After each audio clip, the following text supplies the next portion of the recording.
Question 1.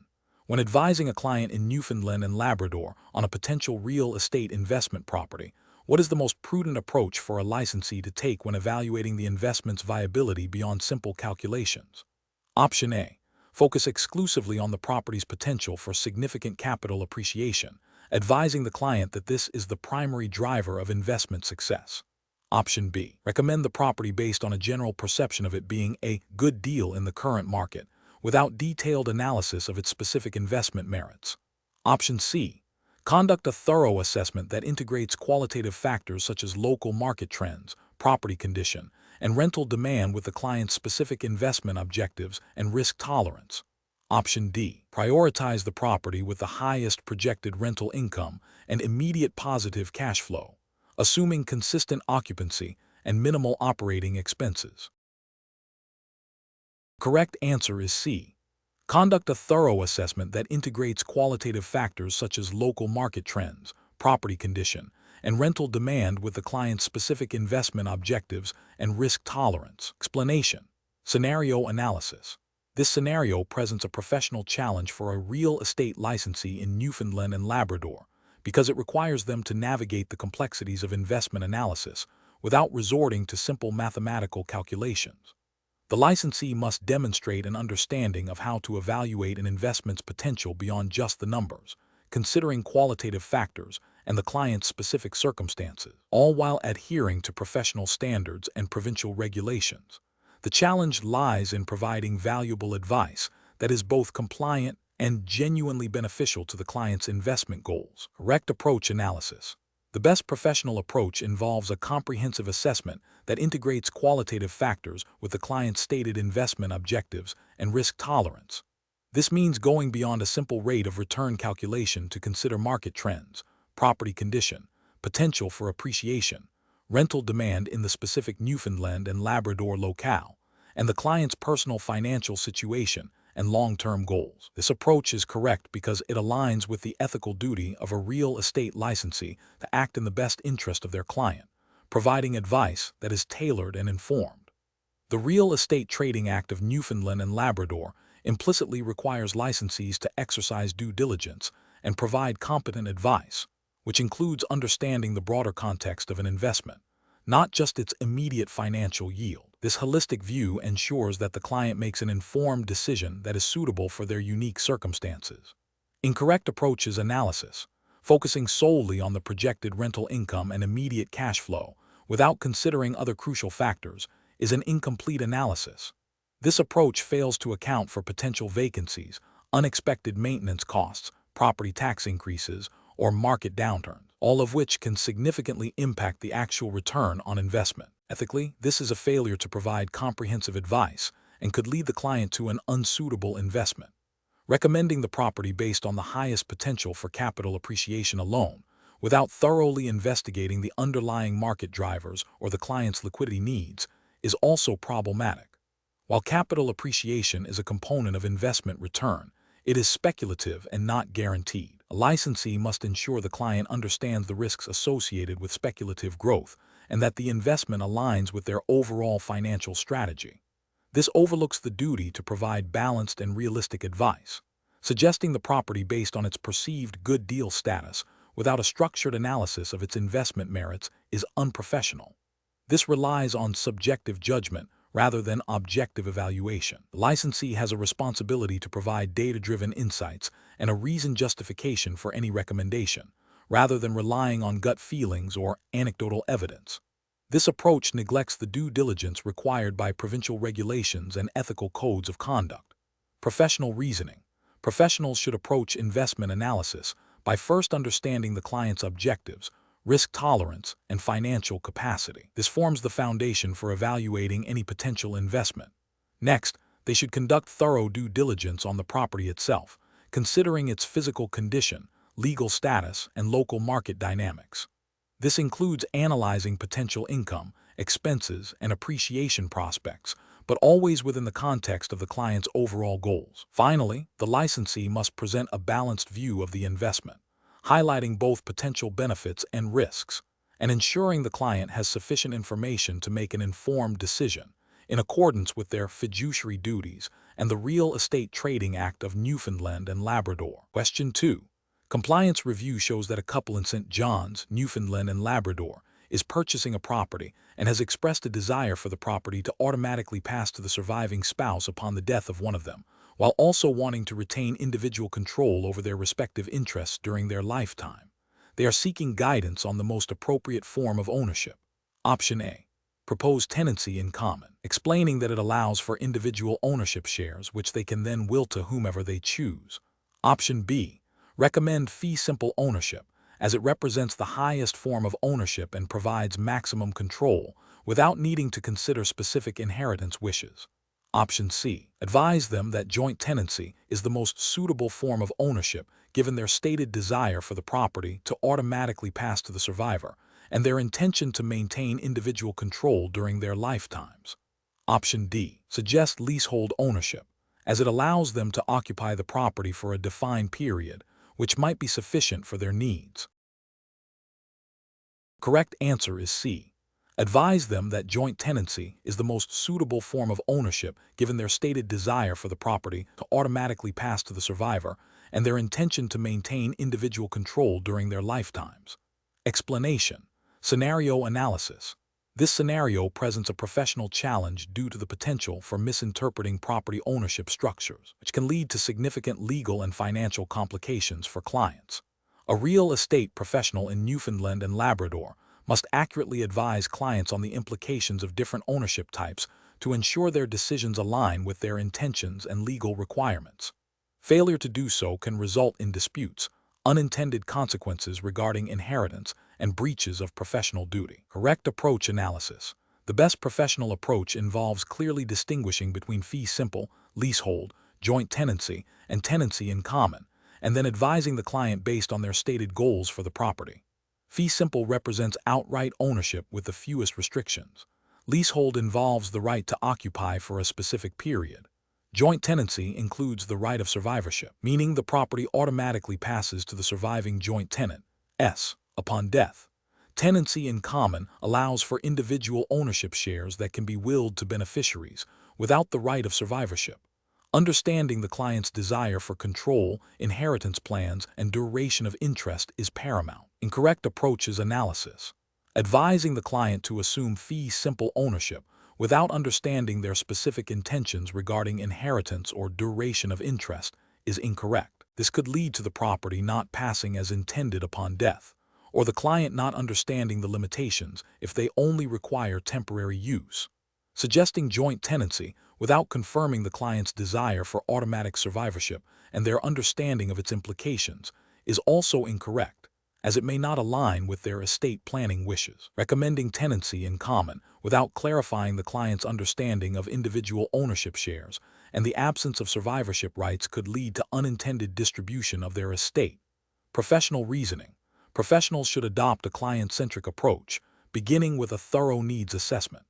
This involves actively listening to the client's objectives, concerns, and future plans for the property. Based on this understanding, the professional can then explain the relevant ownership types available under Newfoundland and Labrador law, highlighting the advantages and disadvantages of each in relation to the client's specific situation. Transparency and clear communication are essential to ensure the client makes an informed decision. Question 3. Regulatory review indicates that a real estate licensee in Newfoundland and Labrador is tasked with valuing a unique, privately owned recreational lodge situated on a large parcel of land with significant waterfront access. The lodge has been used by the owner for personal enjoyment for many years and has a limited, inconsistent history of occasional short-term rentals. Given these circumstances, which valuation method should the licensee prioritize and why, to ensure compliance with professional standards and ethical obligations? Option A. A hybrid approach combining elements of all three methods equally, without specific consideration for the property's primary use and market. Option B. Comparative market analysis, by identifying and adjusting for similar recreational properties that have recently sold, considering factors like waterfront footage, acreage, amenities, and proximity to recreational areas. Option C. Income approach, by projecting potential rental income from short-term leases and applying a capitalization rate to estimate market value. Option D. Cost approach, by estimating the current cost to construct a similar lodge and subtracting an estimate for depreciation. Correct answer is B. Comparative market analysis, by identifying and adjusting for similar recreational properties that have recently sold, considering factors like waterfront footage, acreage, amenities, and proximity to recreational areas. Explanation. This scenario presents a professional challenge for a real estate licensee in Newfoundland and Labrador because it requires the licensee to select the most appropriate valuation method for a unique property type, balancing the needs of the client with regulatory compliance and ethical practice. The property's specialized nature means that standard valuation approaches may not be directly applicable without significant adaptation, demanding careful judgment and a thorough understanding of the underlying principles of each method. The most appropriate approach in this situation is the comparative market analysis. This method is best suited because it relies on the principle of substitution, where a buyer will not pay more for a property than they would for another property with similar utility, desirability, and location. For property like a specialized recreational lodge, finding truly comparable sales is challenging but not impossible. The licensee must identify properties that share similar features, amenities, location characteristics, e.g., waterfront access, proximity to attractions, and potential for similar use, even if they are not identical. The Real Estate Trading Act of Newfoundland and Labrador and its associated regulations mandate that licensees provide competent service. This includes conducting valuations that are as accurate and reliable as possible based on available market data. A well-executed comparative market analysis, even with adjustments for unique features, aligns with the ethical obligation to provide a reasonable estimate of market value based on observable market activity. Using the income approach would be inappropriate and potentially misleading. This method is primarily used for income-generating properties, such as apartment buildings or commercial rentals. While a recreational lodge might generate income, its primary value proposition for many buyers is likely recreational use, lifestyle, or personal enjoyment, rather than a predictable stream of rental income. Applying the income approach without a robust and reliable income history, or if the income is highly variable and speculative, would violate the principle of providing a factually sound valuation. It could lead to an inflated or deflated perceived value, failing to meet the standard of care expected under provincial real estate legislation. The cost approach, which estimates the cost to replace or reproduce the property, is also not the best fit here. This method is most effective for newer, single-purpose properties where depreciation is easier to estimate and there is a clear market for new construction. For an established recreational lodge, estimating accrued depreciation accurately can be highly subjective and difficult. Furthermore, the market value of such a property is more likely to be driven by its desirability and location for recreational purposes than by the cost to rebuild it, especially if it has unique, older construction or specialized features that would be expensive or impossible to replicate. Relying solely on the cost approach could result in a valuation that does not reflect what a willing buyer would actually pay in the current market, contravening the licensee's duty to represent the market value accurately. Professionals should approach valuation by first understanding the client's objective for the valuation. Then, they must assess the property type and its primary market. The next step is to identify which valuation method are most applicable given the property's characteristics and the availability of relevant market data. A critical evaluation of the strengths and weaknesses of each method for the specific property is essential. If a standard method is not perfectly applicable, professionals must consider how to adapt it or use a combination of methods, always prioritizing the method that best reflects market realities and provides the most reliable estimate of value, in accordance with provincial regulations and ethical standards. Question 4. Consider a scenario where a client in Newfoundland and Labrador expresses interest in purchasing a property that includes a substantial acreage of land, a large barn, and a small, detached residential dwelling. The client explicitly states their intention to use the property for commercial grape cultivation and wine production, with the dwelling serving as on-site accommodation for seasonal workers. Based on the Real Estate Act of Newfoundland and Labrador, what is the most appropriate classification for this property? Option A, mixed-use property given the presence of both a dwelling and a business operation. Option B, commercial property as the client intends to generate income from the land. Option C, Residential property because a dwelling is present on the land. Option D. Agricultural property, due to the primary intended use for cultivation and production, supported by the presence of a barn and significant acreage. The correct answer is D. Agricultural property, due to the primary intended use for cultivation and production, supported by the presence of a barn and significant acreage. Explanation. This scenario presents a professional challenge due to the nuanced distinctions between different types of real estate and the potential for misclassification, which can have significant legal, financial, and ethical implications for both the agent and their client. Careful judgment is required to ensure accurate representation and compliance with the Real Estate Act of Newfoundland and Labrador. The best professional approach involves a thorough investigation of the property's primary use and the client's intended purpose for the property. This includes understanding the physical characteristics of the land and any existing structures, as well as the client's business operations or personal objectives. For example, a property with a large parcel of land and agricultural zoning, even if it has a small residential dwelling, is primarily agricultural. Similarly, a building designed for retail sales with multiple storefronts is commercial, regardless of any small office space within. This meticulous due diligence ensures that the property is correctly categorized according to its predominant function and zoning, aligning with the requirements of the Real Estate Act of Newfoundland and Labrador, which mandates accurate representation of property types. An incorrect approach would be to classify the property based solely on the presence of a residential dwelling, ignoring the significant acreage and the client's stated intention to operate a vineyard. This overlooks the primary use and zoning, potentially leading to misrepresentation and noncompliance with land use regulations. Another incorrect approach is to categorize the property as commercial simply because the client intends to generate income from it, without considering the fundamental nature of the land and its primary intended use as defined by its physical characteristics and zoning.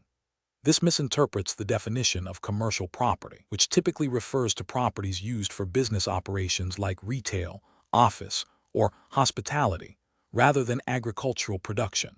Failing to consider the zoning bylaws of the municipality in Newfoundland and Labrador is also a critical error, as zoning dictates the permitted uses of land and is a primary determinant of property classification. Professionals should employ a decision-making framework that prioritizes understanding the client's objectives, thoroughly inspecting the property, and verifying its zoning and any relevant municipal bylaws. This involves asking probing questions about the client's intended use, researching the property's history and current status, and consulting official zoning maps and regulations. When in doubt, seeking clarification from municipal planning departments or experienced colleagues is a prudent step to ensure accurate classification and ethical conduct. Question 5. Upon reviewing a rental property in St. John's, Newfoundland and Labrador, a property manager identifies several potential safety concerns, including outdated electrical wiring that poses a fire risk and a deteriorating roof that could lead to water damage. The landlord is hesitant about incurring significant repair costs. Which of the following approaches best balances the manager's fiduciary duty to the landlord with their legal and ethical obligations to the tenants? Option A. Proceed with repairs for the electrical wiring and roof without obtaining detailed quotes or explicit landlord approval, assuming the landlord will appreciate the initiative. Option B. Conduct thorough documented inspections, obtain detailed quotes for necessary repairs, and present a clear recommendation to the landlord outlining the risks of inaction and the legal requirements under the Residential Tenancies Act of Newfoundland and Labrador. Option C. Delay informing the landlord about the electrical and roofing issues, hoping that the problems do not escalate before the next rent collection. Option D. Defer all non-emergency repairs, focusing only on immediate tenant complaints to minimize current expenses for the landlord. Correct answer is B. Conduct thorough documented inspections, obtain detailed quotes for necessary repairs, and present a clear recommendation to the landlord outlining the risks of inaction and the legal requirements under the Residential Tenancies Act of Newfoundland and Labrador. Explanation. This scenario presents a professional challenge because it requires a property manager to balance the immediate financial needs of a landlord with the long-term health and safety of tenants, all while adhering to the specific legal and ethical obligations in Newfoundland and Labrador. The manager must proactively identify potential risks and implement strategies to mitigate them, rather than reactively addressing issues after they arise. This requires a thorough understanding of the Residential Tenancies Act of Newfoundland and Labrador and general property management best practices. The best approach involves a comprehensive risk assessment that prioritizes tenant safety and property preservation. This includes conducting regular, documented inspections of the property to identify any potential hazards, such as structural issues, faulty electrical wiring, or inadequate heating. Based on these inspections, the manager should develop a proactive maintenance plan, obtaining quotes for necessary repairs, and presenting them to the landlord with clear recommendations and justifications, emphasizing the legal obligations and potential liabilities associated with an action. This aligns with the property manager's duty of care to both the landlord and the tenants, as well as the requirements under the Residential Tenancies Act to ensure the premises are maintained in a good state of repair. An approach that focuses solely on immediate cost savings by deferring necessary repairs is professionally unacceptable. This failure to address potential hazards could lead to tenant injury, property damage, and significant legal liability for both the landlord and the property manager. It directly contravenes the landlord's obligation under the Residential Tenancies Act to maintain the rental unit in a good state of repair and fit for habitation. Another professionally unacceptable approach is to delay communication with the landlord about identified issues, hoping they will resolve themselves.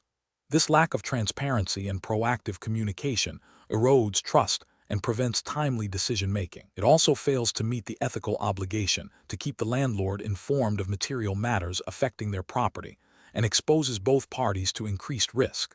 Finally, an approach that involves making repairs without proper quotes or landlord approval, even if seemingly minor, can lead to financial disputes and a lack of accountability. While some minor repairs might be within a manager's delegated authority, significant issues require proper authorization and budgetary oversight, ensuring that the landlord is aware of and agrees to the expenditures. This lack of a clear process can lead to unexpected costs and dissatisfaction. Professionals should adopt a systematic risk assessment framework. This involves identifying potential hazards, evaluating their likelihood and impact, and developing mitigation strategies. Regular property inspections, clear communication protocols with landlords and tenants, and a proactive maintenance schedule are crucial components of this framework. When potential issues arise, professionals should document their findings, research relevant legal obligations, and present clear, actionable recommendations to the landlord, prioritizing safety and compliance with the Residential Tenancies Act of Newfoundland and Labrador. Question 6. When evaluating a potential commercial property purchase in St. John's, Newfoundland and Labrador, a real estate licensee discovers that the property's current use appears to be in conflict with a specific provision of the St. John's Municipal Zoning Bylaw regarding accessory dwelling units. The client is keen on the property, but has not yet explicitly stated their intention to create an accessory dwelling unit. What is the most responsible course of action for the licensee? Option A. Advise the client that zoning matters are complex and that they should conduct their own research into the St. John's Municipal Zoning Bylaw to determine compliance. Option B. Inform the client of the potential zoning conflict regarding accessory dwelling units, explain the implications of the St. John's Municipal Zoning Bylaw, and strongly recommend they consult with a legal professional or land use planner to clarify the situation and its impact on their intended use. Option C. Assure the client that the property has been on the market for a while and has likely passed all zoning inspections, so the current use is probably acceptable. Option D. Downplay the potential zoning issue, stating that such minor discrepancies are often overlooked by the municipality and are unlikely to cause problems. The correct answer is B. Inform the client of the potential zoning conflict regarding accessory dwelling units, explain the implications of the St. John's Municipal Zoning Bylaw, and strongly recommend they consult with a legal professional or land use planner to clarify the situation and its impact on their intended use. Explanation.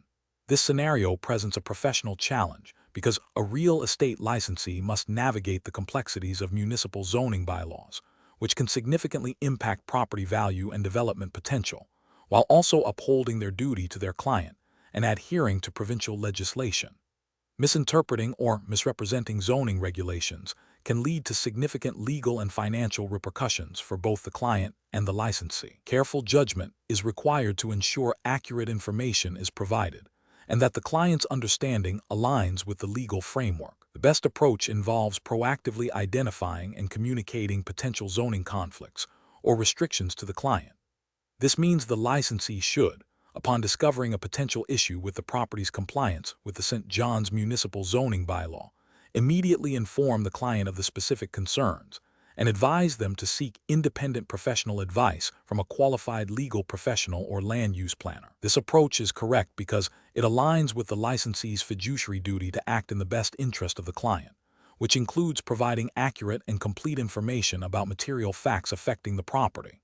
Furthermore, it adheres to the principles of professional conduct expected of real estate licensees in Newfoundland and Labrador, which emphasize transparency and the avoidance of misrepresentation. By recommending independent professional advice, the licensee ensures the client receives expert guidance on how the zoning bylaw might affect their intended use, future plans for the property, thereby mitigating risk for all parties. An incorrect approach would be to dismiss the client's concerns about the zoning bylaw or to offer a personal interpretation of the bylaw's implications without proper qualification. This is professionally unacceptable because it constitutes providing unqualified advice on a legal matter and potentially misrepresenting the property's compliance. It breaches the duty of care and could lead the client to make decisions based on inaccurate information. Another incorrect approach is to assume the property is compliant without verifying the specific details of the St. John's Municipal Zoning Bylaw in relation to the client's intended use. This oversight fails to identify a material fact that could significantly impact the transaction and the client's satisfaction, thereby failing to act in the client's best interest. Finally, an incorrect approach would be to simply state that zoning is a municipal matter and that the client should figure it out themselves. While technically true that zoning is municipal, a licensee has a professional obligation to identify and disclose potential issues that are apparent or discoverable through reasonable diligence, especially when they directly impact the property's usability and value. Professionals should adopt a decision-making framework that prioritizes client interests and regulatory compliance. This involves diligent research into material facts, including zoning bylaws, and transparent communication of any findings or potential issues.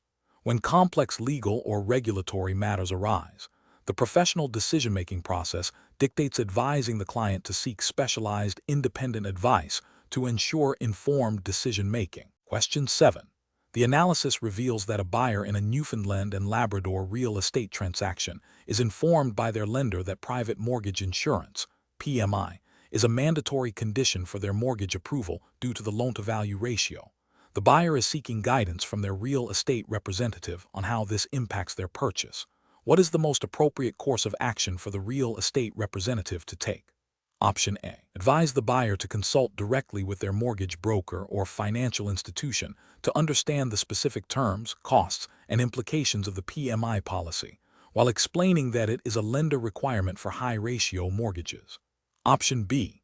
Suggest to the buyer that they might be able to negotiate with the lender to waive the PMI requirement, as it adds to their overall costs.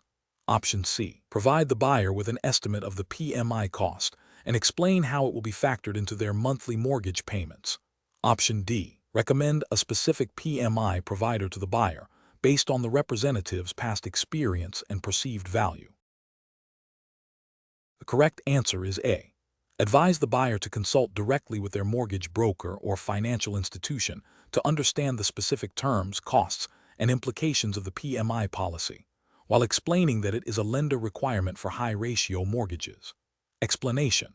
The analysis reveals a common scenario in Newfoundland and Labrador real estate transactions where a buyer is seeking financing that requires private mortgage insurance, PMI. The situation presents a professional challenge because real estate professionals must navigate the complexities of mortgage insurance without providing financial advice, which falls outside their licensing scope.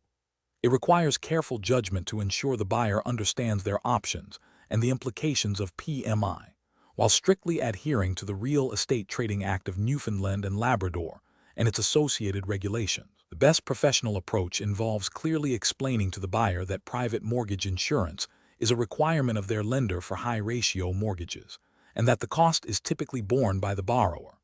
A real estate professional should advise the buyer to consult directly with their mortgage broker or financial institution to understand the specific terms, costs, and implications of the PMI policy being offered. This approach is correct because it respects the boundaries of the real estate professional's license, avoids providing unauthorized financial advice, and empowers the buyer to seek expert guidance from qualified professionals.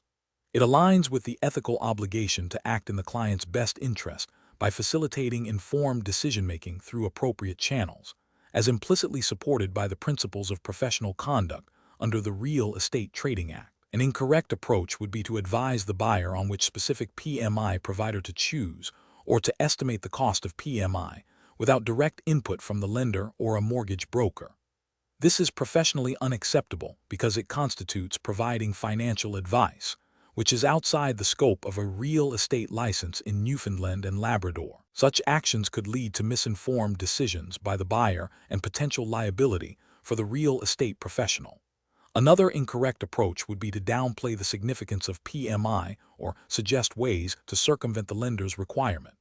This is ethically unsound and potentially illegal, as it undermines the lender's underwriting requirements and could jeopardize the buyer's financing. It also fails to uphold the duty of honesty and transparency expected of a licensed real estate professional. Finally, an incorrect approach would be to simply state that PMI is required without offering any guidance on where the buyer can obtain accurate information. While this avoids giving financial advice, it is professionally deficient as it does not adequately assist the client in understanding a critical component of their transaction. A professional should facilitate access to necessary information, even if they cannot provide the information directly. The professional reasoning process for similar situations should involve 1. Identifying the client's need or concern. 2. Determining if the need falls within the scope of a real estate professional's license and expertise. 3. If it does not, clearly explaining the limitations and directing the client to the appropriate qualified professional e.g., mortgage broker, financial advisor, lawyer. 4. Providing general information about the process or requirement without offering specific advice or recommendations. 5. Documenting all communications and advice provided. Question 8. Process analysis reveals that a real estate investor in Newfoundland and Labrador is seeking rapid access to capital for a property acquisition and is considering both hard money loans and seller financing. What is the most responsible and ethically sound approach for a licensed real estate professional to take in advising this investor? Option A. Thoroughly explain the terms, risks, and potential consequences of both hard money loans and seller financing, emphasizing the high interest rates and short terms of hard money loans and the importance of understanding all clauses in seller financing agreements, while strongly recommending independent legal and financial advice. Option B. Advise the investor to proceed with seller financing, focusing only on the potential for lower initial interest rates without fully explaining the seller's security or recourse. Option C. Advocate for the hard money loan, highlighting its speed of access to funds, and downplay the associated risks to facilitate a quick transaction. Option D. Suggest that the investor prioritize the potential for rapid equity growth offered by hard money loans, without detailing the significant risk of foreclosure if repayment terms are not met. Correct answer is A.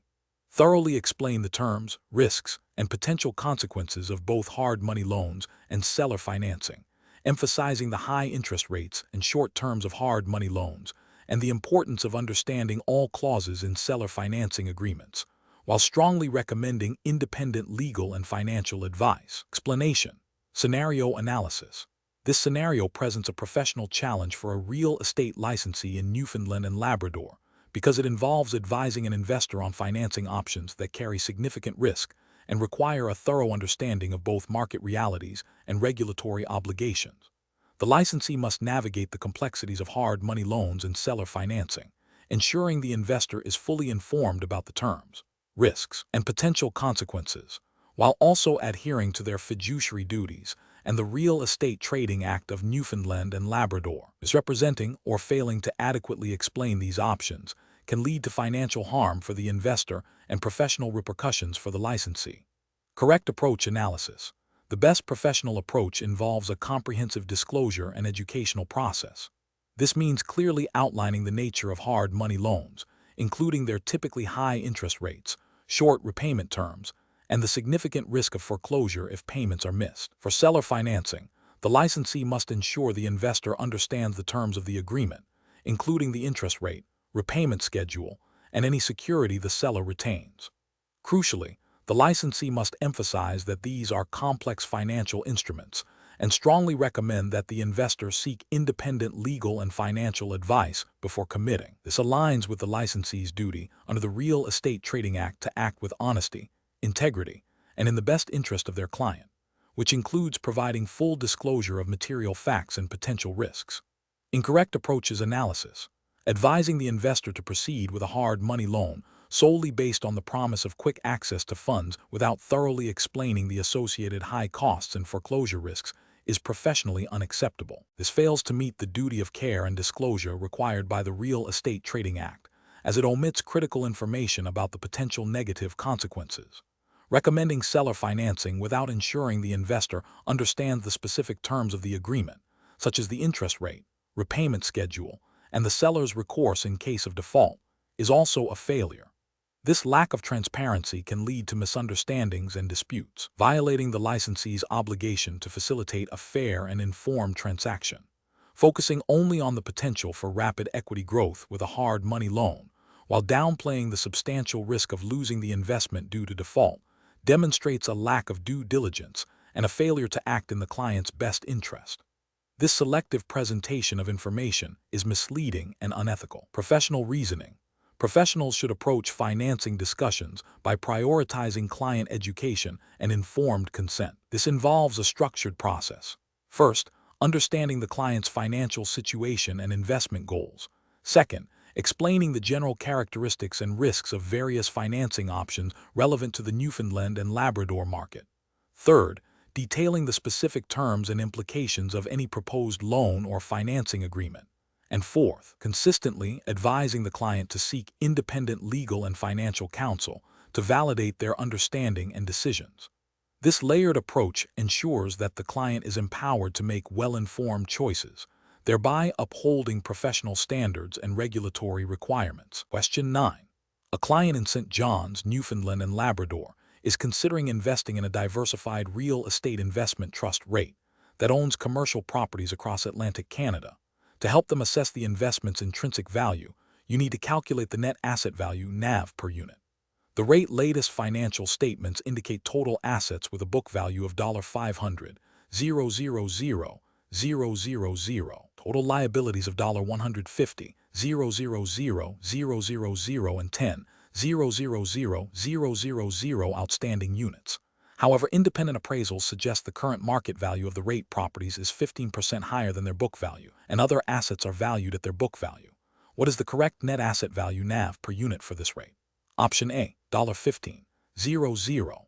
Option B, $35.00. Option C, $50.00. Option D, $30.00. The correct answer is B, $35.00. Explanation. Scenario analysis. This scenario presents a common challenge for real estate professionals in Newfoundland and Labrador when advising clients on investment opportunities involving real estate investment trusts REIT. The core difficulty lies in accurately calculating the net asset value (NAV) per unit, which is a critical metric for assessing a REIT intrinsic value and making informed investment decisions. Miscalculations can lead to significant financial implications for the client and potential professional liability for the advisor. The Newfoundland and Labrador Real Estate Association, NLREA, Code of Ethics, and the Real Estate Trading Act of Newfoundland and Labrador mandate that registrants provide accurate and competent advice, requiring a thorough understanding of financial calculations relevant to real estate investments. Correct approach analysis. The best approach involves meticulously calculating the total market value of all assets held by the REIT, subtracting all liabilities, and then dividing the resulting net asset value by the total number of outstanding units. This method directly reflects the definition of NAV and ensures that the valuation is based on current market conditions and the REIT's actual financial standing. This aligns with the NLREA expectation of professional competence and the Real Estate Trading Act's requirement for accurate representation of investment value. Incorrect approach is analysis. Using only the book value of assets without adjusting for current market fluctuations is an incorrect approach. This fails to provide a realistic valuation, as real estate values can differ significantly from their historical cost. This misrepresents the true worth of the REIT holdings and violates the duty of care owed to the client. Another incorrect approach is to simply divide the total annual income generated by the REIT by the number of units. While income is a factor in a REIT performance, it does not represent the underlying asset value.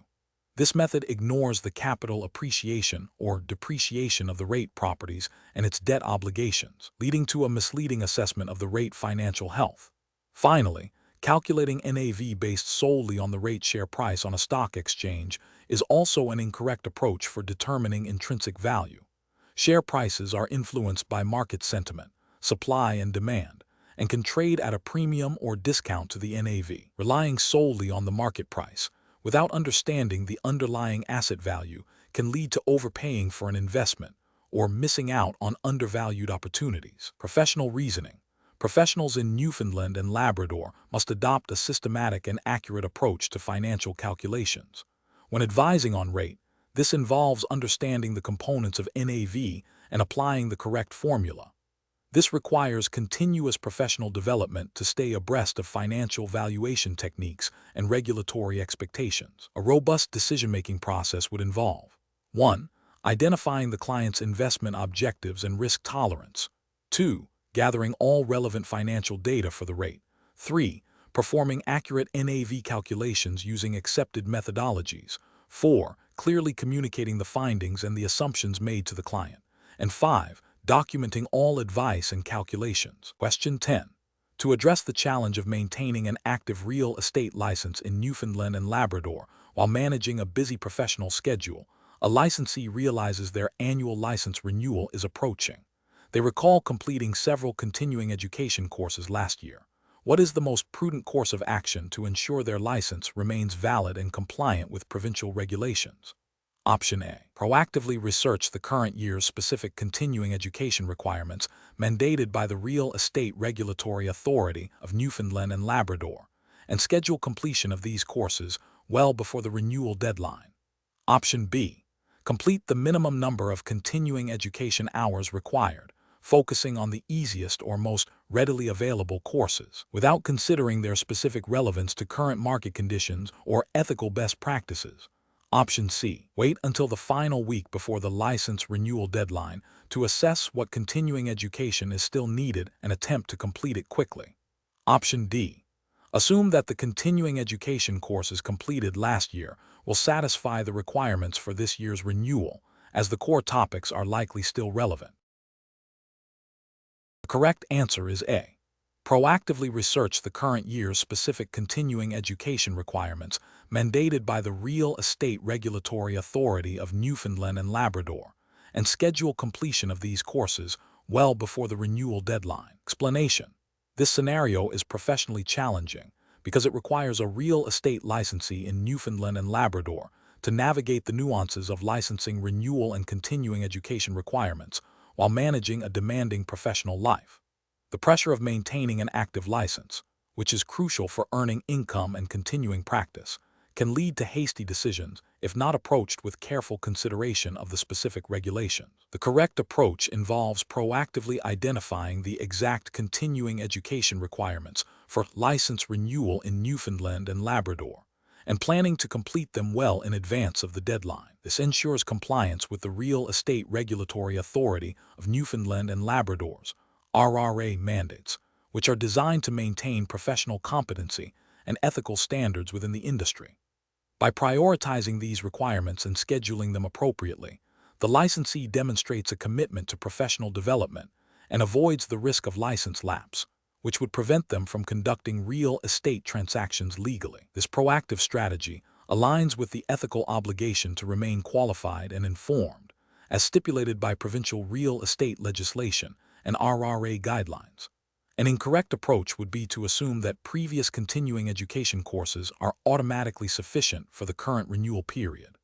This fails to acknowledge that the RRA may update its requirements annually or introduce new mandatory topics. Relying on outdated knowledge or assuming equivalency without verification directly contravenes the regulatory obligation to meet the current standards for license renewal, potentially leading to an invalid license.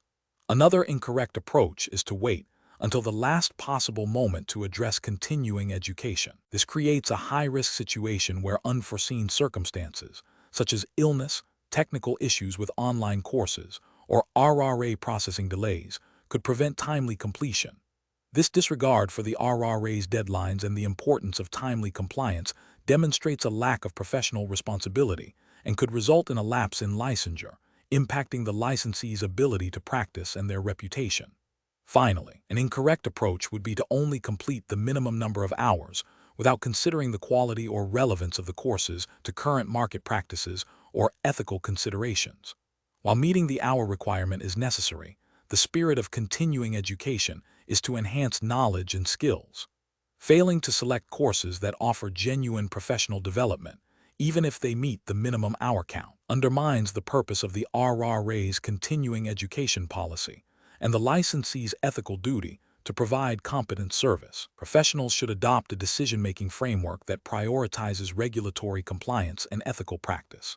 This involves regularly reviewing RRA guidelines for license, renewal, and continuing education, creating a personal professional development plan that incorporates these requirements, and allocating sufficient time and resources to complete them well in advance of deadlines. Proactive engagement with regulatory requirements, rather than reactive compliance, is the hallmark of a responsible and ethical real estate licensee. Question 11.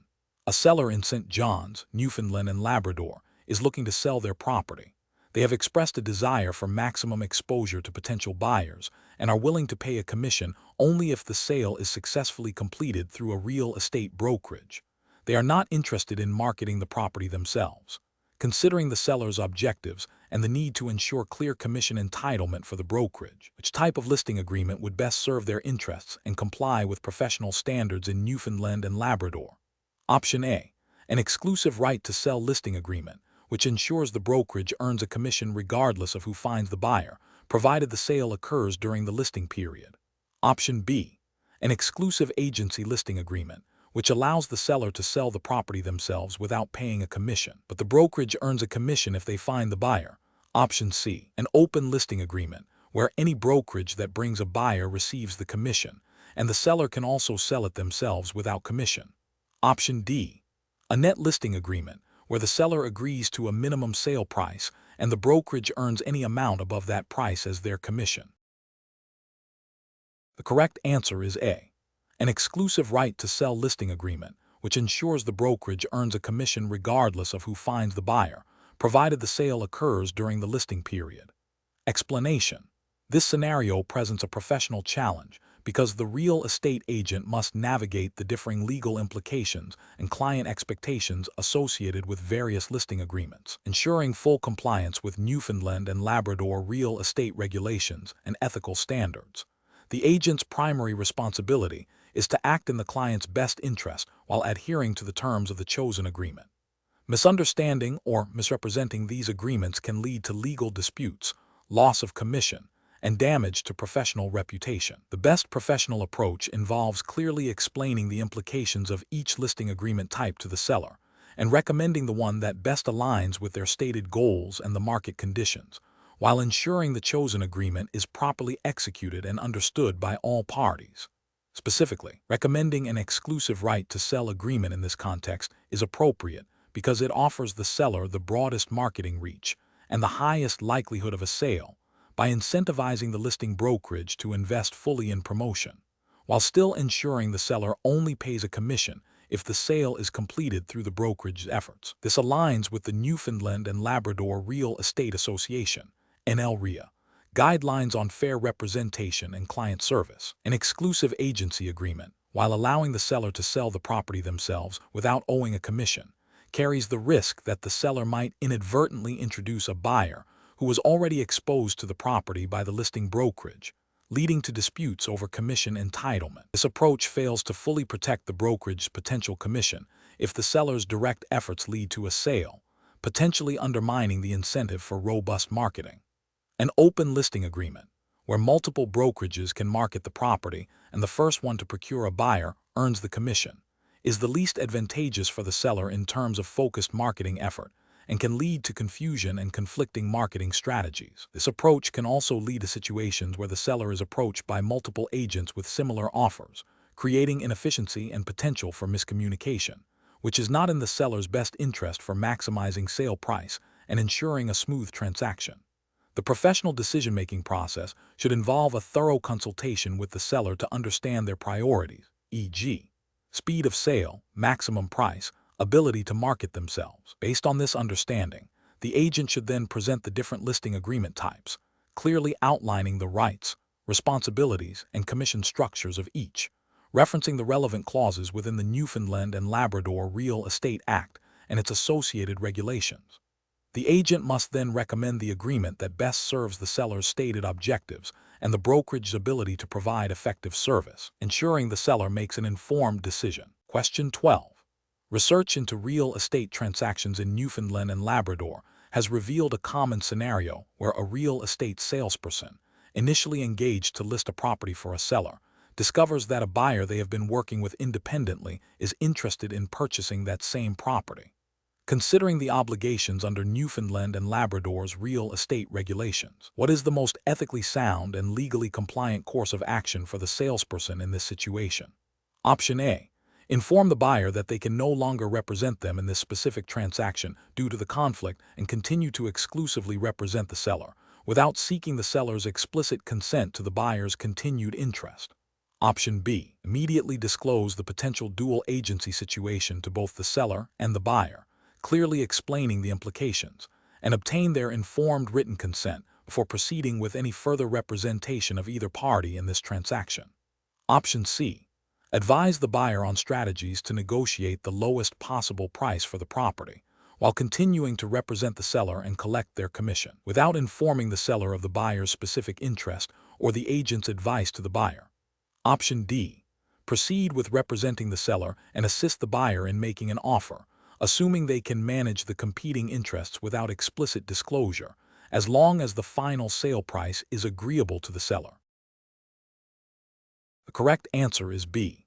Immediately disclose the potential dual agency situation to both the seller and the buyer, clearly explaining the implications, and obtain their informed written consent before proceeding with any further representation of either party in this transaction. Explanation. This scenario is professionally challenging because it involves a potential conflict of interest that could compromise the fiduciary duties owed to both the seller and the buyer. Navigating this situation requires a thorough understanding of agency law and ethical obligations under Newfoundland and Labrador's real estate regulations. Careful judgment is essential to ensure transparency, fairness, and compliance. The correct approach involves immediately disclosing the potential dual agency situation to both parties and obtaining informed written consent from each before proceeding. This aligns with the principles of transparency and informed consent mandated by the Real Estate Trading Act of Newfoundland and Labrador and its associated regulations. Specifically, Section 30 of the Real Estate Trading Act outlines the duties of registrants, which include acting honestly and in good faith with all parties. By disclosing the dual agency, the agent ensures that both the seller and the buyer are aware of the agent's potential divided loyalties and can make an informed decision about whether to proceed with the representation. This proactive disclosure protects the agent from potential ethical breaches and legal challenges. An incorrect approach would be to proceed with representing both parties without full disclosure, hoping to manage the conflict internally. This violates the duty of loyalty and full disclosure owed to each principal. The Real Estate Trading Act requires agents to avoid conflicts of interest and to disclose any situation that might impair their ability to act in the best interests of their client. Failing to disclose dual agency is a direct contravention of these obligations. Another incorrect approach would be to unilaterally decide to represent only one party, e.g., the buyer, after initially agreeing to represent the seller, without formally terminating the seller agency agreement and obtaining the seller's consent to withdraw. This would breach the existing agency agreement with the seller and fail to uphold the fiduciary duties established. The agent would still be bound by the terms of the initial agreement until it is properly terminated. Finally, An incorrect approach would be to continue representing the seller while advising the buyer on how to make an offer that would be most advantageous to them, without disclosing the dual agency. This creates a situation where the agent is actively working against the best interests of one principal while ostensibly serving the other, a clear breach of ethical conduct and regulatory requirements. Professionals should adopt a decision-making framework that prioritizes transparency and adherence to regulatory requirements. When a potential conflict of interest arises, such as in a dual agency situation, the first step should always be to identify the conflict. The next step is to consult the relevant legislation and professional guidelines, in this case, the Real Estate Trading Act of Newfoundland and Labrador.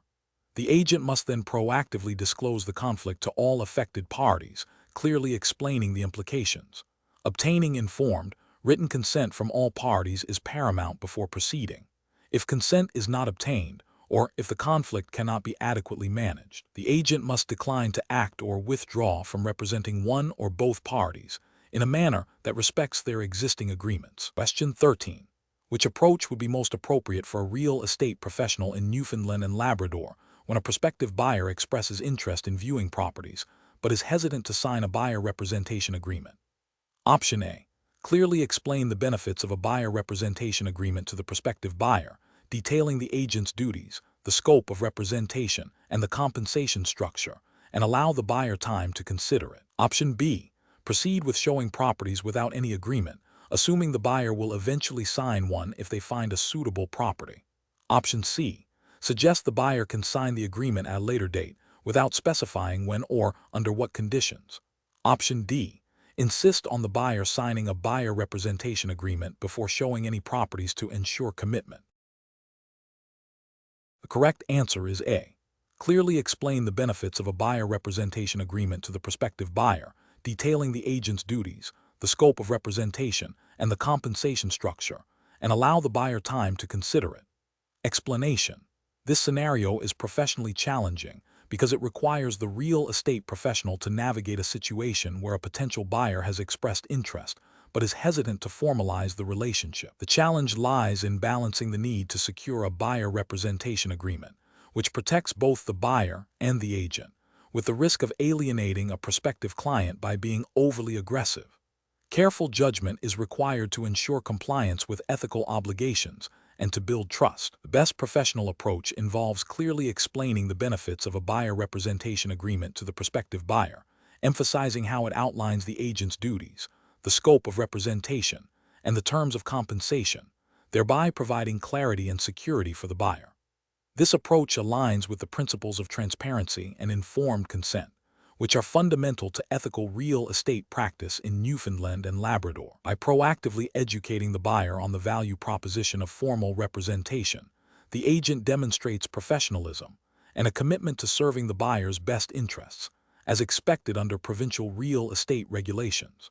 An approach that involves pressuring the buyer to sign an agreement immediately without adequate explanation of its terms and benefits is professionally unacceptable. This could be perceived as coercive and fails to uphold the ethical duty to ensure the client fully understands the agreement they are entering into. It also risks violating the principle of acting in the client's best interest by prioritizing the agent's need for a signed agreement over the buyer's informed decision-making. Another unacceptable approach is to proceed with showing properties without any form of agreement, hoping the buyer will eventually sign one. This creates ambiguity regarding the agent's fiduciary duties and the terms of compensation. It leaves both parties vulnerable to misunderstandings and potential disputes, which is contrary to the professional standards expected in Newfoundland and Labrador.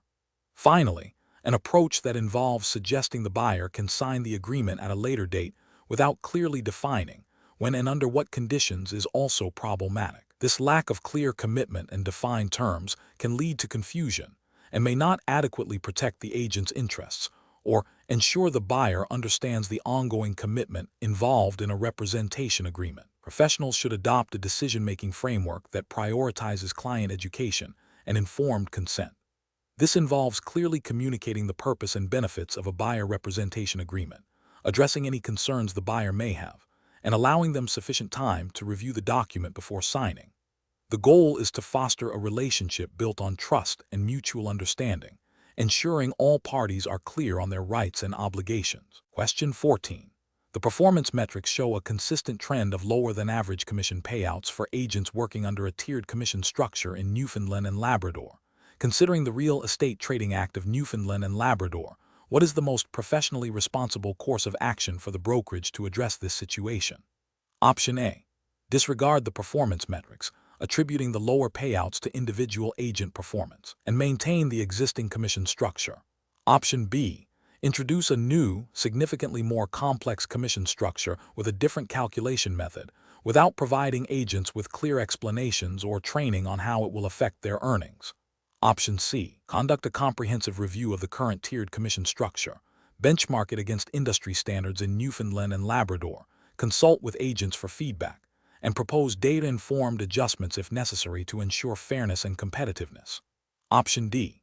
Immediately implement a flat reduction in commission percentages across all tiers to improve overall profitability, without consulting agents or conducting further analysis. Correct answer is C. Conduct a comprehensive review of the current tiered commission structure, benchmark it against industry standards in Newfoundland and Labrador, consult with agents for feedback, and propose data-informed adjustments if necessary to ensure fairness and competitiveness. Explanation.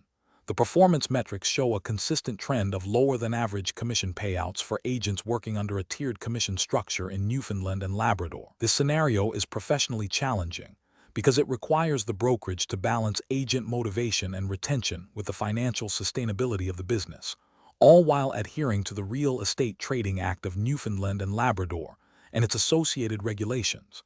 Careful judgment is required to ensure commission structures are fair, transparent, and compliant. The best approach involves a thorough review of the current tiered commission structure, comparing it against industry benchmarks in Newfoundland and Labrador, and considering the specific services and support the brokerage provides. This review should involve consultation with agents to understand their perspectives on the structure's effectiveness and fairness.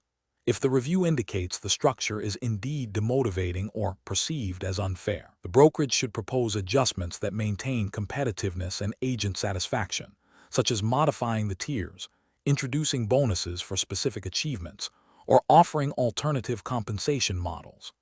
This approach is correct because it prioritizes a data-driven, agent-inclusive, and compliant method for evaluating and potentially revising commission structures, aligning with the principles of fair dealing and professional conduct expected under Newfoundland and Labrador's real estate regulations. Transparency and clear communication about any proposed changes are paramount. An approach that involves unilaterally reducing commission percentages across all tiers without consultation or justification based on market conditions or brokerage performance would be professionally unacceptable. This would likely violate the spirit of fair compensation and could lead to agent dissatisfaction and turnover, potentially impacting the brokerage's reputation and compliance with ethical obligations to its agents. Another unacceptable approach would be to ignore the performance metrics and continue with the existing structure, assuming agent dissatisfaction is temporary or a personal issue. This demonstrates a lack of proactive management and a failure to address potential systemic issues within the commission plan, which could indirectly lead to non-compliance with obligations to provide a supportive working environment. Finally, implementing a new complex commission structure without adequate explanation or training for agents would be problematic. This lack of clarity can lead to misunderstandings, disputes, and potential breaches of contractual agreements, undermining trust and professional relationships. Professionals should approach such situations by first gathering objective data, then engaging in open dialogue with stakeholders, agents, and finally, developing solutions that are compliant, equitable, and strategically sound for the brokerage's long-term success. Question 15. Strategic planning requires a real estate agent in Newfoundland and Labrador, who is also acting as a mortgage broker for a buyer, to consider their personal relationship with a specific mortgage lender. The agent knows this lender can offer a competitive rate, but they also know of other lenders who might offer slightly better terms. What is the most ethically sound and legally compliant approach for the agent to take regarding the loan underwriting and approval process? Option A. Agree to accept a finder's fee or commission from the mortgage lender for referring the buyer, provided the buyer secures a loan through that lender, and inform the buyer of this arrangement. Option B. Fully disclose the personal relationship with the mortgage lender to the buyer, and then facilitate the buyer's direct engagement with multiple lenders, including the personally known lender, to ensure the buyer can make an informed decision based on the best available terms.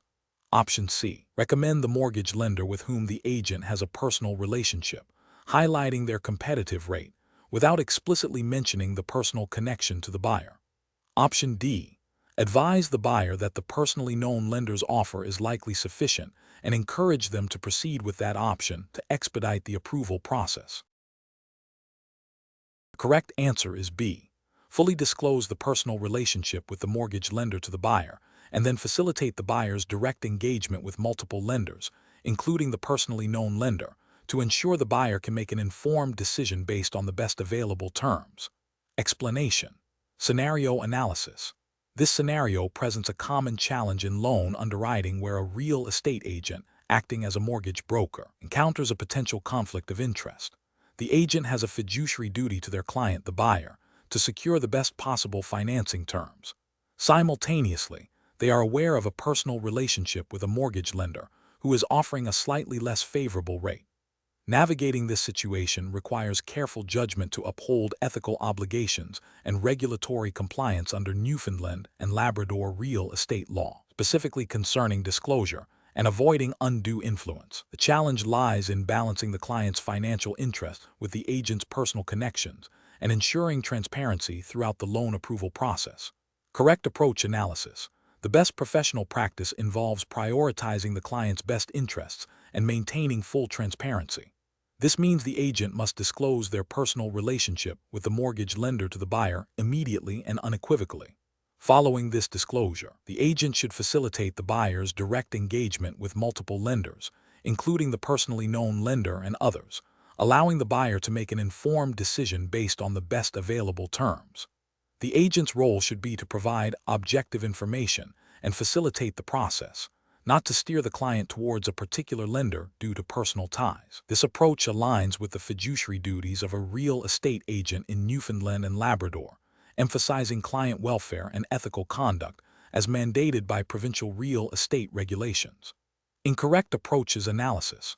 Recommending the mortgage lender without full disclosure of the personal relationship is ethically unsound and a violation of regulatory requirements. This action prioritizes the agent's personal connection over the client's financial benefit, potentially leading to the client securing a less advantageous loan. Such a failure to disclose constitutes a breach of trust and fiduciary duty.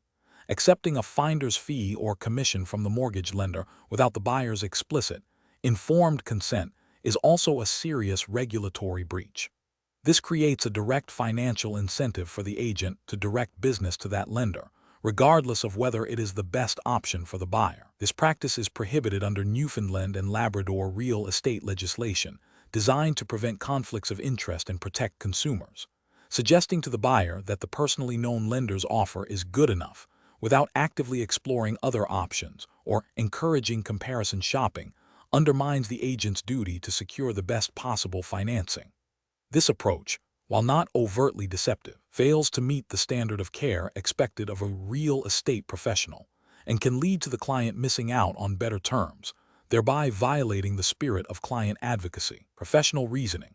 Professionals in Newfoundland and Labrador's real estate sector must adopt a decision-making framework that prioritizes client interests above all else. This involves a proactive approach to identifying potential conflicts of interest, immediate and transparent disclosure of any such conflicts to the client, and facilitating the client's independent decision-making process. When dealing with financing, this means presenting all viable options objectively and empowering the client to compare terms and choose the most suitable lender. Adherence to the Real Estate Act of Newfoundland and Labrador and its associated regulations, along with the ethical guidelines of the Newfoundland and Labrador Association of Realtors, is paramount. Question 16. System analysis indicates that a real estate licensee in Newfoundland and Labrador is advising a client on the current market conditions.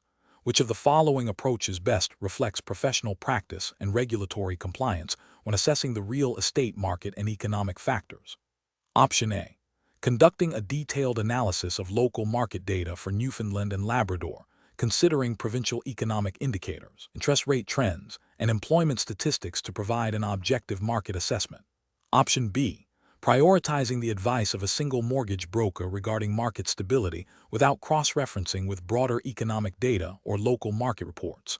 Option C, offering speculative predictions about future property value increases based on recent anecdotal evidence and a limited number of comparable sales. Option D, emphasizing national economic forecasts and broad market trends, assuming they will directly translate to the specific real estate market in Newfoundland and Labrador.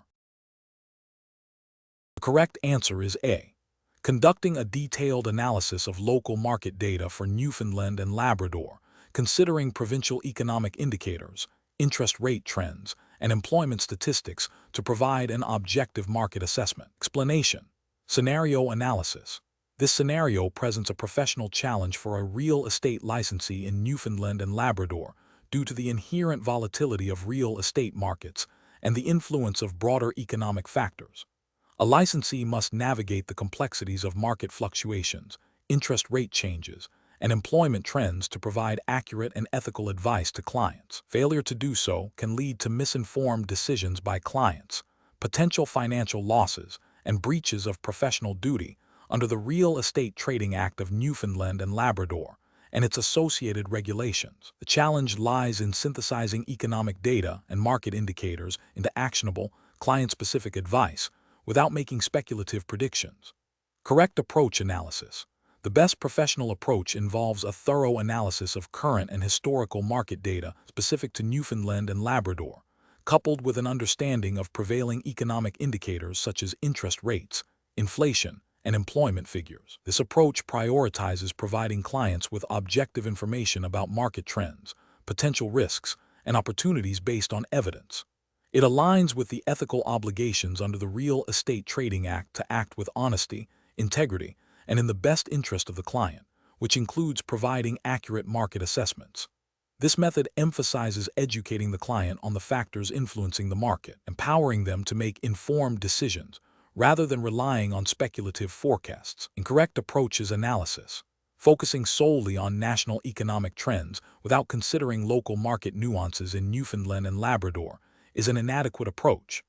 This fails to acknowledge that real estate markets are highly localized and can be significantly influenced by regional economic drivers, resource industries, and demographic shifts unique to the province. Such a narrow focus could lead to misrepresenting the local market conditions to a client.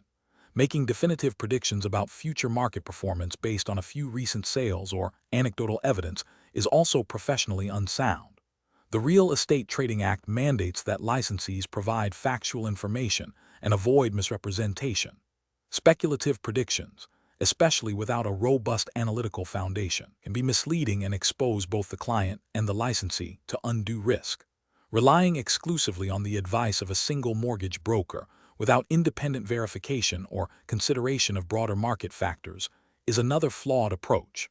While mortgage broker input is valuable, it represents only one facet of the transaction and does not encompass the full spectrum of market dynamics or client needs. This approach risks overlooking critical market signals or client-specific financial considerations beyond mortgage availability. Professional reasoning. Professionals in Newfoundland and Labrador should adopt a data-driven, client-centric approach. This involves 1. Gathering and analyzing relevant market data for the specific geographic areas of interest within Newfoundland and Labrador. 2. Researching and understanding current and projected economic factors impacting the provincial and local real estate markets. 3. Communicating this information clearly and objectively to clients, highlighting both potential benefits and risks. 4. Educating clients on how these factors might influence their buying or selling decisions. 5. Maintaining a commitment to ethical conduct and regulatory compliance, ensuring all advice is grounded in fact and serves the client's best interests. Question 17. The evaluation methodology shows that a property manager in Newfoundland and Labrador has received a complaint from a tenant regarding a suspected pest infestation in their rental unit. The tenant is distressed and has requested immediate action. What is the most appropriate and legally compliant course of action for the property manager to take? Option A. Advise the tenant that pest control is the landlord's responsibility and direct them to contact the landlord directly for resolution. Option B. Dismiss the complaint as likely minor and suggest the tenant monitor the situation before taking further action. Option C. Immediately inspect the unit to assess the situation, document findings, inform the landlord of the issue and proposed remediation, and communicate the plan to the tenant. Option D. Inform the tenant that the landlord is responsible and that the property manager cannot intervene directly in such matters. The correct answer is C. Immediately inspect the unit to assess the situation, document findings, inform the landlord of the issue and proposed remediation, and communicate the plan to the tenant. Explanation. The evaluation methodology shows that managing a rental property in Newfoundland and Labrador involves navigating a complex web of responsibilities, where a property manager's actions directly impact both the landlord's investment and the tenant's living experience. This scenario is professionally challenging because it requires a delicate balance between upholding the landlord's property rights and ensuring the tenant's right to quiet enjoyment and a safe living environment, all within the strict confines of Newfoundland and Labrador's residential tenancy legislation and common law principles. Failure to adhere to these obligations can lead to legal disputes, financial penalties, and damage to professional reputation. The best approach involves proactively addressing the tenant's concerns by thoroughly investigating the reported issue and communicating transparently with both parties. This means the property manager should first visit the unit to assess the severity of the alleged pest infestation, document their findings, and then immediately inform the landlord of the situation and the necessary remedial actions. Simultaneously, the property manager must communicate with the tenant, acknowledging their complaint, explaining the steps being taken, and providing a timeline for resolution. This approach is correct because it aligns with the property manager's fiduciary duty to the landlord to protect the asset and maintain its value, as well as the legal obligation under the Residential Tenancies Act of Newfoundland and Labrador to ensure the rental unit is fit for habitation and that the landlord meets their maintenance obligations. Prompt and documented communication is also crucial for demonstrating due diligence and mitigating potential liability. An incorrect approach would be to dismiss the tenant's complaint without proper investigation, perhaps based on a perceived lack of urgency or a prior informal assurance from the landlord. This fails to acknowledge the tenant's right to a habitable dwelling and could violate the Residential Tenancies Act, which mandates landlords to maintain the premises in a good state of repair. Another incorrect approach would be to inform the tenant that the landlord is solely responsible and to direct the tenant to deal with the landlord directly, without the property manager taking any intermediary steps. This shirks the property manager's contractual and legal responsibilities to act on behalf of the landlord and manage the property effectively, potentially breaching the management agreement and failing to uphold the landlord's obligations under the Act. Lastly, delaying communication with the landlord or the tenant while attempting to find a quick, inexpensive fix without proper assessment or authorization would be professionally unsound. This could lead to inadequate repairs, further tenant dissatisfaction, and potential legal repercussions for both the landlord and the property manager. Professionals should employ a decision-making process that prioritizes clear communication, thorough investigation, and adherence to legislative requirements. This involves understanding the scope of their authority as defined in the management agreement, familiarizing themselves with the Residential Tenancies Act of Newfoundland and Labrador, and maintaining detailed records of all interactions and actions taken. When faced with a tenant complaint, the process should involve 1. Acknowledging and documenting the complaint. 2. Conducting a prompt and thorough inspection. 3. Informing the landlord of the findings and recommended actions. 4. Communicating the plan of action and timeline to the tenant. 5. Overseeing the execution of repairs and ensuring tenant satisfaction. Question 18. The assessment process reveals that a first-time homebuyer in St. John's, Newfoundland and Labrador is interested in purchasing a property but has limited savings for a down payment. They have heard about government-backed loan programs that can assist individuals in such situations. As their real estate representative, what is the most appropriate course of action to guide them regarding these financing options? Option A. Advise the client that government-backed loans are generally too complicated and time-consuming to pursue and suggest they focus on saving a larger down payment for a conventional mortgage, even if it delays their homeownership goals. Option B. Recommend a specific government-backed loan program that you believe best suits their situation, assuring them that it will likely cover a significant portion of their down payment and closing costs, and proceed with property viewings based on this assumption. Option C. Provide the client with a detailed breakdown of how much they could potentially borrow under various government-backed loan scenarios, including estimated interest rates and repayment schedules, based on your understanding of the programs, and encourage them to use these figures for their property search. Option D. Explain the general purpose and potential benefits of government-backed loan programs available in Canada that might be applicable in Newfoundland and Labrador, emphasizing that eligibility and specific terms are determined by lenders, and strongly advise the client to consult with a mortgage broker or lender for a personalized assessment and pre-approval. The correct answer is D. Explain the general purpose and potential benefits of government-backed loan programs available in Canada that might be applicable in Newfoundland and Labrador, emphasizing that eligibility and specific terms are determined by lenders, and strongly advise the client to consult with a mortgage broker or lender for a personalized assessment and pre-approval. Explanation. The assessment process reveals a common yet complex situation for real estate professionals in Newfoundland and Labrador, navigating the nuances of government-backed loan programs for buyers. This scenario is professionally challenging because it requires a deep understanding of specific provincial and federal housing initiatives, the eligibility criteria for various loan types, and the ethical obligation to provide accurate and unbiased advice. Misinterpreting these programs can lead to significant financial repercussions for buyers and potential liability for the real estate professional. Careful judgment is required to ensure clients are guided towards the most suitable and accessible financing options without misrepresentation. The best professional approach involves thoroughly understanding the client's financial situation and then clearly explaining the characteristics and eligibility requirements of relevant government-backed loan programs available in Newfoundland and Labrador, such as those potentially offered through CMHC, Canada Mortgage and Housing Corporation, initiatives that may have provincial components or align with federal programs.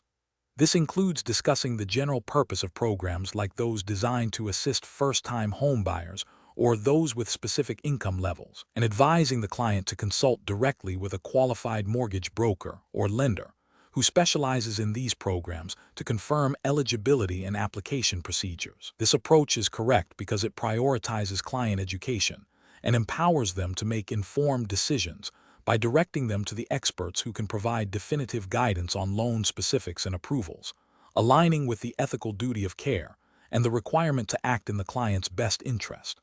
It avoids making definitive pronouncements on eligibility, which is the purview of the lender. An approach that focuses solely on recommending a specific government-backed loan program without a comprehensive assessment of the client's individual financial circumstances, and without emphasizing the need for lender pre-approval, is professionally unacceptable. This fails to acknowledge that eligibility is determined by lenders based on detailed financial assessments and program guidelines, not solely by the real estate professional's understanding of the program's general intent. It also risks misrepresenting the certainty of loan approval. Another unacceptable approach is to dismiss government-backed loan programs entirely, suggesting they are too complex or not beneficial for the client, without first exploring if such programs could indeed meet the client's needs. This demonstrates a lack of due diligence and potentially deprives the client of valuable financing opportunities that could make homeownership attainable. It violates the professional obligation to explore all reasonable avenues for the client. Finally, an approach that involves providing definitive advice on loan amounts or approval timelines for government-backed programs, without the client having undergone formal pre-approval with a lender, is also professionally unsound. Real estate professionals are not mortgage underwriters, and making such guarantees is beyond their scope of expertise and authority, potentially leading to significant disappointment and financial hardship for the client if their application is subsequently denied. The professional reasoning framework for such situations should involve a client-centric approach. First, understanding the client's goals and financial capacity. Second, identifying potential financing avenues, including government-backed programs relevant to the Newfoundland and Labrador market. Third, educating the client about the general nature and purpose of these programs. And fourth, strongly advising them to seek professional mortgage advice from a qualified lender or broker for personalized assessment and pre-approval. This ensures that advice is accurate, ethical, and ultimately serves the client's best interests. Question 19. Risk assessment procedures indicate that a commercial property in St. John's, Newfoundland and Labrador, previously used as a dry cleaning facility for 20 years, may have soil and groundwater contamination from historical solvent use. The seller has provided a letter from a former employee stating they never observed any spills. A real estate agent is tasked with listing the property. The agent estimates that if contamination is present, remediation could cost between $50,000 and $150,000. The agent is considering how to proceed with the listing and sale. What is the most appropriate course of action for the real estate agent to take to mitigate risk and ensure compliance with professional standards in Newfoundland and Labrador? Option A. Advise the seller that the property is likely contaminated and suggest a significant price reduction based on the agent's personal estimate of $100,000 for remediation, without obtaining professional assessments. Option B. Recommend a Phase I environmental site assessment, ESA, to identify potential contamination, and if warranted by the Phase I ESA, recommend a Phase II ESA. The agent should then work with the seller to obtain professional estimates for remediation costs based on the ESA findings and disclose all findings and potential costs to prospective buyers. Option C. Market the property as is, with a general disclaimer about potential environmental issues, and leave all environmental investigations to the buyer's discretion. Option D. Proceed with listing the property based on the seller's employee's letter, advising potential buyers that the risk of contamination is low due to the employee's statement. The correct answer is B. Recommend a Phase I environmental site assessment, ESA, to identify potential contamination, and if warranted by the Phase I ESA, recommend a Phase II ESA.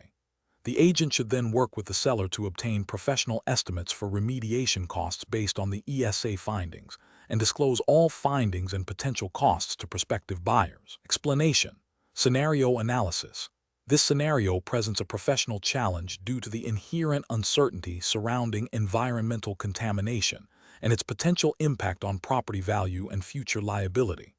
Real estate professionals in Newfoundland and Labrador are obligated to act with honesty, integrity, and competence, which includes understanding and addressing potential environmental risks, as mandated by the Real Estate Regulatory Authority of Newfoundland and Labrador, REA, and relevant provincial environmental legislation. Failure to adequately assess and disclose such risks can lead to significant financial and legal repercussions for all parties involved, including the agent, the seller, and the buyer.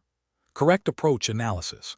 The best professional practice involves a multifaceted approach that prioritizes due diligence and informed decision-making. This includes engaging qualified environmental consultants to conduct a Phase I environmental site assessment, ESA, to identify potential sources of contamination.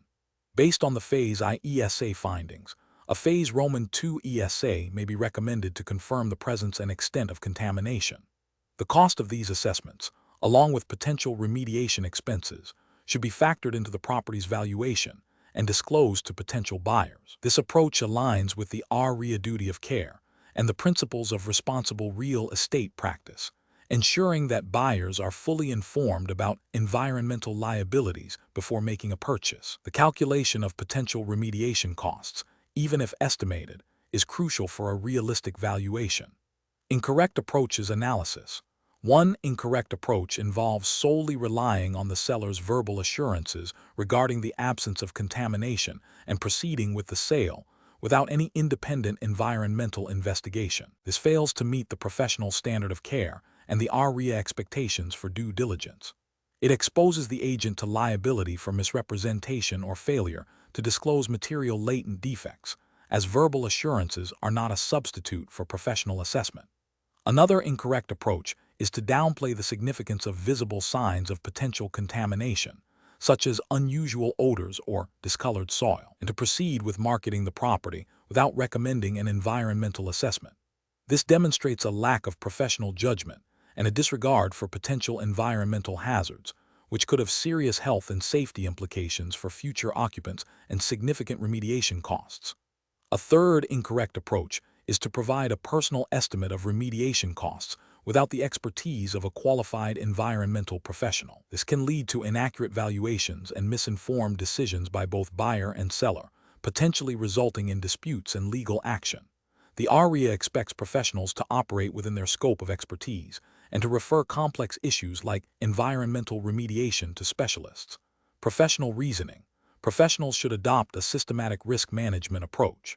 This involves identifying potential environmental red flags, consulting with qualified environmental professionals for assessment, accurately estimating potential costs based on expert reports, and transparently disclosing all findings and associated risks to all parties. The decision-making process should be guided by the principles of informed consent, full disclosure, and the avoidance of potential harm or liability. When in doubt, seeking expert advice and erring on the side of caution is paramount.